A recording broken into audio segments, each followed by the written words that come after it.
আসসালামু আলাইকুম। খবরের শিরোনাম হচ্ছে ঢাকা বিশ্ববিদ্যালয়ে ছাত্রলীগের কাছ থেকে হলের নিয়ন্ত্রণ নিতে পারে না প্রশাসন।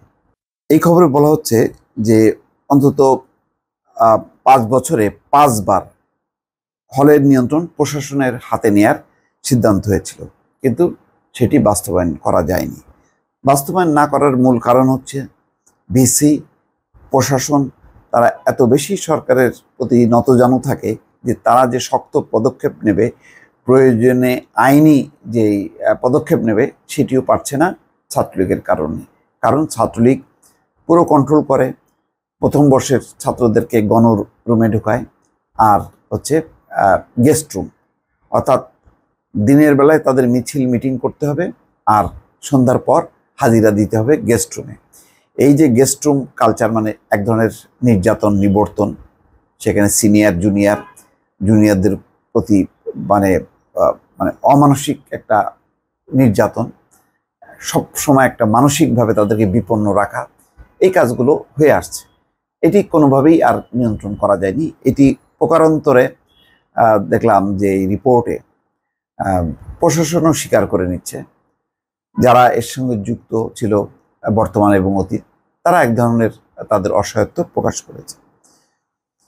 এখানে খবরে বলা হচ্ছে ঢাকা বিশ্ববিদ্যালয়ের আবাসিক হলগুলোতে প্রশাসনের নিয়ন্ত্রণ প্রতিষ্ঠার লক্ষ্যে গত ৫ বছরে বিভিন্ন পর্যায়ে অন্তত ৫ বার সিদ্ধান্ত নিয়েছিল বিশ্ববিদ্যালয় কর্তৃপক্ষ, কিন্তু তাদের সেসব আলোচনা ও সিদ্ধান্ত কাগজেই রয়ে গেছে। বাস্তবে এখনও ছাত্রদের হলগুলোর পূর্ণ নিয়ন্ত্রণ ক্ষমতাসীন আওয়ামী লীগের ভাতৃপ্রতিম সংগঠন ছাত্রলীগের হাতে।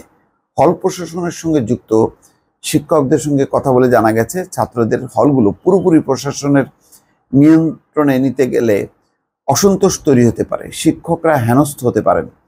এমন আশঙ্কা থেকে সিদ্ধান্ত বাস্তবায়নের জন্য কেউ উদ্যোগী হননি, বা উদ্যোগ মানে কার্যকর করা বা উদ্যোগ নেওয়া সেটা সম্ভব হয়নি। হলের প্রভোস্টার শুধু প্রশাসনিক কাজগুলোই করে থাকেন, আর আবাসিক শিক্ষকরা সব সুযোগ সুবিধা পেলেও কার্যত হলের তেমন কোনো কাজ করেন না বা করে না। মানে আবাসিক শিক্ষকদের তারা তাদের মতন করে আবাসিক সুবিধা নিয়ে থাকেন, তারাও নাক গলাতে চান না যে ছাত্রদের কি অবস্থা, আর প্রভোস্টার ওই প্রশাসনিক কাজ নিয়ে ব্যস্ত থাকে। ভিসি বলছেন ছাত্রদের হলে রাজনৈতিক নিয়ন্ত্রণের বিষয়টি দীর্ঘদিন থেকে চলে আসছে, শুধু মুখে বলে বা প্রশাসন কঠোর হলেই সমস্যার সমাধান হবে না। তার মানেটা কি? যেহেতু অনেক দিন থেকে চলে আসছে, সুতরাং এইটা কিছু করার নেই, এমনই একটা মনোভাব কিন্তু এস.এম. মাকসুদ কামাল উপাচার্য তিনিও বলছেন। এই জন্যই বলছি যে তারাও বাস্তবতাটা মেনে নিয়ে এক ধরনের মানে অসহায় বলতে পারি, অথবা তাদের ছাত্রলীগের একটা সহযোগী হিসেবে তারা কাজ করছে। শিক্ষার্থী ও বিভিন্ন ছাত্র সংগঠনের নেতাদের সঙ্গে কথা বলে জানা যায়, যখন যে সরকার ক্ষমতায় থাকে তাদের ছাত্র সংগঠনের নেতারা হল নিয়ন্ত্রণ করে আসছে। এটা সত্য, এটা ছাত্রলীগের উপরে দোষ দিয়ে লাভ নেই, এটা আরও আগে থেকে হচ্ছে, কিন্তু এইটা ভাঙার জন্য কেউ চেষ্টা করেনি। তারা ঠিক করেন কে হলে উঠতে পারবেন, কে পারবেন না, এবং কে কোন কক্ষে থাকবেন। ১৫ বছর ধরে এটি করছেন ছাত্রলীগের হল শাখার নেতারা। প্রথম বর্ষের শিক্ষার্থীদের হলে তোলেন ছাত্রলীগের বিভিন্ন পক্ষের নেতারা। এর মাধ্যমে তারা নিজেদের দল ভারী করেন। প্রথমে তাদের থাকতে দেওয়া হয় গণরুমে।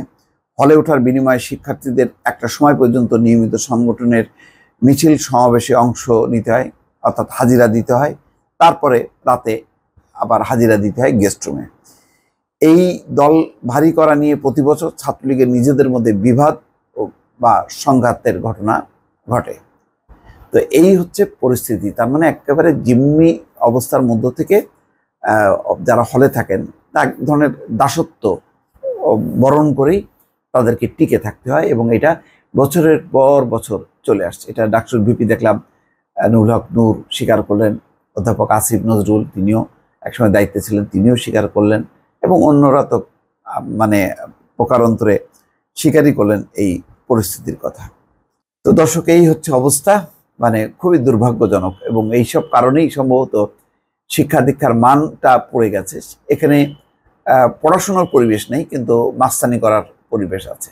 আর সেই কারণে ওই যে 500 সেরা বিশ্ববিদ্যালয়ের মধ্যে পাকিস্তানের 3টা বিশ্ববিদ্যালয় থাকে, ভারতের 9টা বিশ্ববিদ্যালয়ের স্থান থাকে, বাংলাদেশের একটাও থাকে না।